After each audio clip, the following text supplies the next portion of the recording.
Hello and welcome to this week's edition of Dateline Lagos. I'm Loretta Chiogo. In this edition, Governor Ambode visits site of the Lekki building collapse, promises to demolish any building found defective. The Lagos State Governor Akinwumi Ambode establishes Employment Trust Fund to mitigate unemployment in the state, also releases 6.5 billion naira into the scheme. And Olu of Warri makes a thank you visit to the Lagos State Governor for his support at his coronation 3 months ago.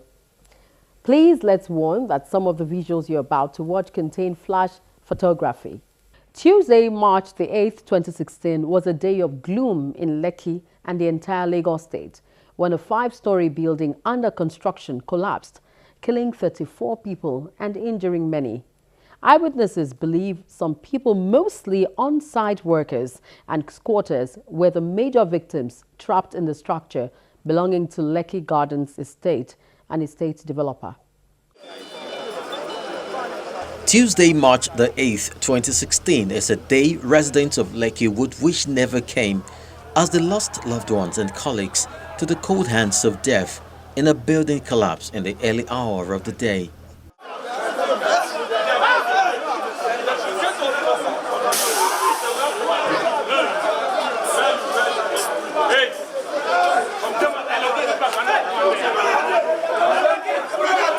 Then came rescue agencies and their machines to see what could be saved from the already bad situation.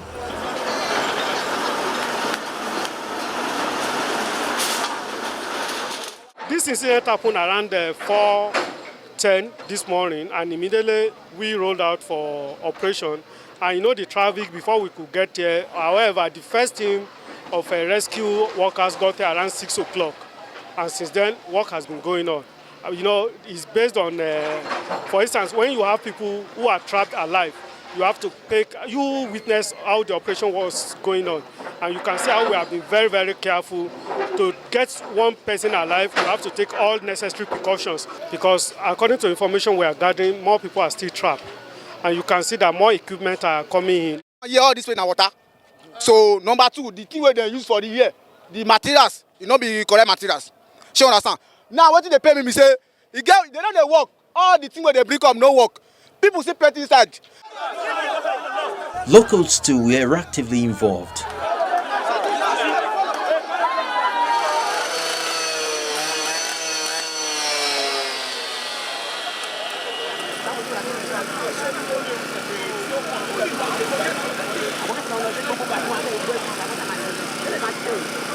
Thankfully, those efforts paid up as some victims were brought out alive.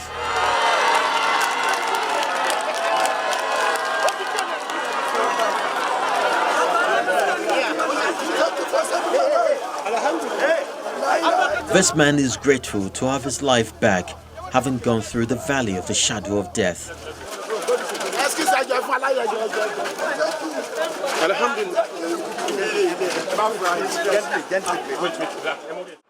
But what could have happened? I'm not a builder, I'm not a professional in this field, but I know definitely that this building is defective, and that was why the collapse. So we still have to get to the experts and tell us what really happened. That is the more reason why I'm here. I want to know the situation so that I can take it to the floor of the house and air it and let people know what is really happening.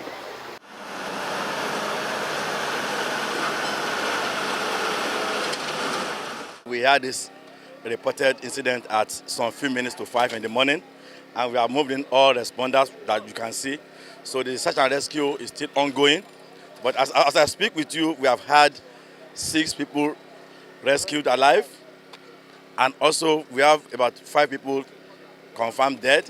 However, as I speak, like you can see, we are trying to move out somebody. However, before we can get the full details of what's happening is after we must have completed the operation by getting to ground zero. That's when we can ascertain the number of people here. If there's no defect, there won't be a collapse. However, the relevant agencies will come in and do necessary investigation and confirm the real cause. But it's obvious that there must have been some certain things happening that should not be. If not, there's no cause for this 5-story building to have collapsed if there's no defect somewhere. But that will be looked after. Primarily now, we are concerned about how to mitigate the incidences of death. That's what we are doing right now. Lagos State Commissioner for Physical Planning and Urban Development and his counterpart in the Ministry of Works know more. The developer got development permit for only 4 floors. And these 4 floors has been constructed, roofed. So he now went ahead, removed the roof, and add additional 2 floors. It is as a result of the additional 2 floors that were added. It's a load when you are carrying more than what you can carry. So obviously, the engineer will tell you the repercussion of that. The pile that we pulled out was terminated at 7 meters beneath the soil, and the average diameter of each pile was 600, and with 6 numbers of Y16. The Y16 bars we tested, and from test it fell below the expected yield. The governor, Mr. Akinwumi Ambode, who visited the site, was not happy, and it is evident. The reported collapse of a 6-floor building in Lekki Gardens in Etiosa local government on the 8th March 2016, where 34 people lost their lives and dozens have been injured, is one building collapse too many. I am therefore addressing you today with a heavy heart as I commiserate with all those that have suffered loss and injury. To forestall a recurrence, the governor is taking necessary measures. Since the unfortunate collapse, the state government has taken the following steps. Order the immediate sealing of the construction site and cessation of further construction. Ensure the coordinated emergency rescue of all injured victims and treatment at its hospitals. Order the owners of the collapsed building to submit themselves to the police. In addition, some government officials have been relieved of their duties. I want to assure you that there will no longer be any sacred cows. The state government has established a 5-man committee under the chairmanship of town planner Dr. Moses Olubunmi Ajayi, a past president of the Nigerian Institute of Town Planners and Association of Professional Bodies of Nigeria.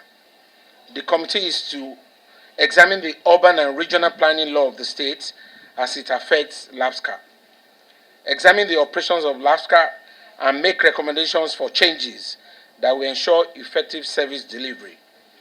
Recommend organizational restructure and appropriate manpower for effective operation of LAPSCA.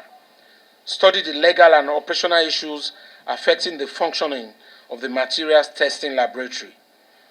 In the meantime, the state government will undertake a stability test on all other buildings constructed by the developer in the state, whether occupied or not, to ascertain their structural stability. The developer will pay the cost of the test. Any building found to be defective will be demolished. For those that pass the integrity test, the developer will pay a penalty for any overdevelopment on the site. Further to the above, the state government intends to carry out an audit of all structures in the state to ascertain those with planning approval or not, and evaluate the physical development against the approved building plans. While the results of the test and investigations are awaited, one fact goes undebated, that when things are done wrongly, someone pays for them.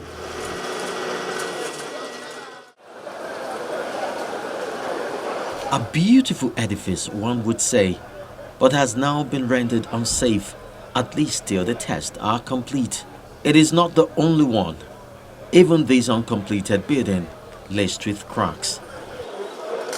To determine habitability of these structures, among other investigation, is what the police is working on, and have asked the court to remand the managing director of Lekki Garden Estate, Mr. Richard Nyong, and Mr. Taiwo Odofin, supervising contractor of the collapsed building, while findings last.